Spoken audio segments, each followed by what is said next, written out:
I compiled everything you need to know in order to become disciplined.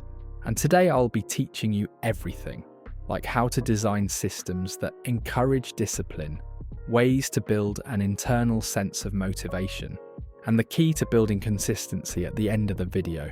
I've split everything into 6 parts, and we'll start with understanding how discipline actually works. Discipline isn't something people are born with.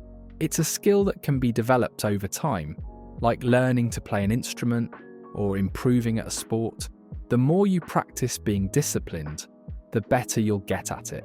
To build discipline, you need to understand the why behind your actions. If you're trying to be disciplined for a phony reason, you're just going to burn out. For example, a student who wants to get into a good college will have a good reason to stay disciplined with studying, while a student who only wants to impress others with good grades won't stay disciplined for long. Start by identifying why you want to be disciplined and what you want to accomplish in the process. Define exactly what you'd like to complete and an ideal time period for said goal. Setting a clear long-term goal is important because it serves as a reminder for why you want to be disciplined in the first place. When you experience a roadblock along your journey, you'll still have a clear reason as to why you should keep going, because you want to complete that long-term goal no matter what. Now let's look at how to create a system. Systems are great for building discipline because they allow you to get a clear view into what you have to get done and make work less reliant on willpower. You can use a journal, document, or calendar for this. Decide beforehand what little things you need to get done in order to accomplish your goal. Then choose what days you want to do certain tasks. Once you complete a task, write down what went well and what didn't. These notes don't have to be long. A few sentences or even bullet points are enough. What matters is that you are able to step back and see patterns in your behaviour. If you notice that certain times of day are consistently more productive, you can schedule important tasks during those hours. If you notice that you keep getting distracted by something, you can take action to stop that from happening. Reflecting on your past actions is important because it allows you to easily understand what to avoid and what to change in order to improve. Once you've done that, it's time to create an internal sense of motivation. Internal motivation is the driving force that makes discipline last. When you are motivated from within, you work toward your goals because they matter to you personally, not because they matter to someone else. External motivation, like praise from others, social approval, or cheap dopamine hits, can push you forward for a little while, but it will never lead to true satisfaction in life. If you're doing something for yourself, it will make some people mad.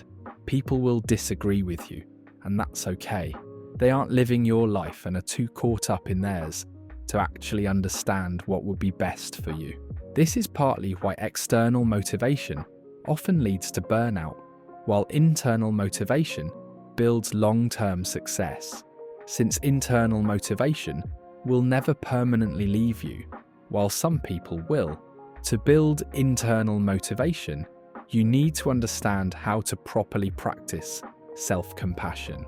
The truth is, it's really easy to pay attention to the bad things in life, and not the good.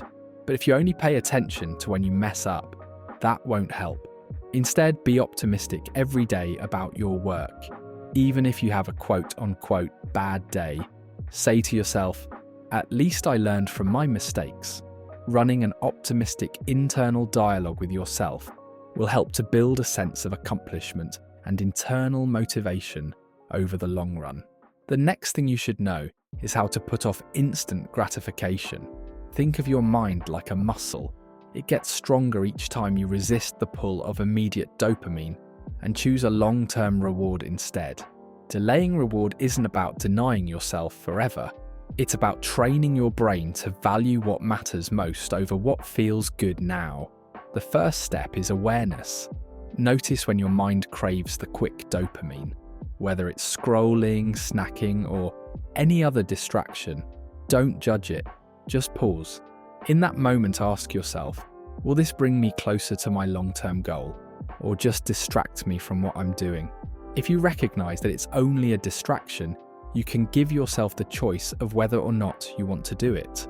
Instead of just mindlessly going along with the distraction, start by using small delays to practice gaining control over your actions. Tell yourself, I'll wait 1 minute before scrolling to another TikTok. Doing this will help to remind your brain that you're the one in control, not a mindless distraction. Another thing you can do is try to visualize what the best case scenario would look like. Then, do your best to do that thing, even if just a little bit. Before we look at the key to long-term consistency, I first want to talk about the importance of the 85% rule. The idea is simple. Instead of expecting yourself to execute a task flawlessly every single time, aim for consistent progress that is good enough on most days.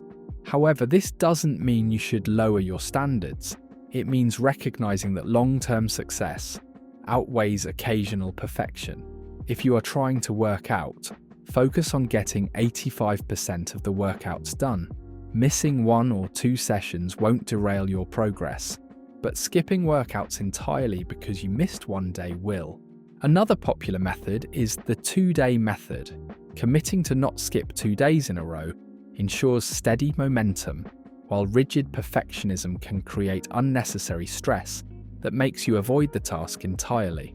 Over time, hitting 85% execution consistently compounds into significant improvement, far surpassing anyone who tried to give 100% effort every time.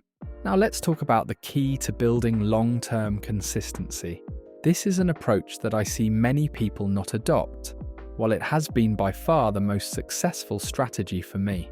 Many people get distracted by shiny object syndrome and think that they have to keep changing everything in order for things to work, when in reality, it's usually the opposite. It can be tempting to jump from one technique to another, especially when the internet is flooded with all sorts of new things to try. These distractions are everywhere, and if you give them too much attention, they can pull you away from the good habits that you've already built.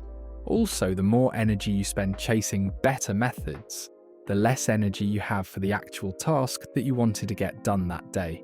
In the long term, I've seen people wipe out all their progress because they were too focused on fixing what isn't broken.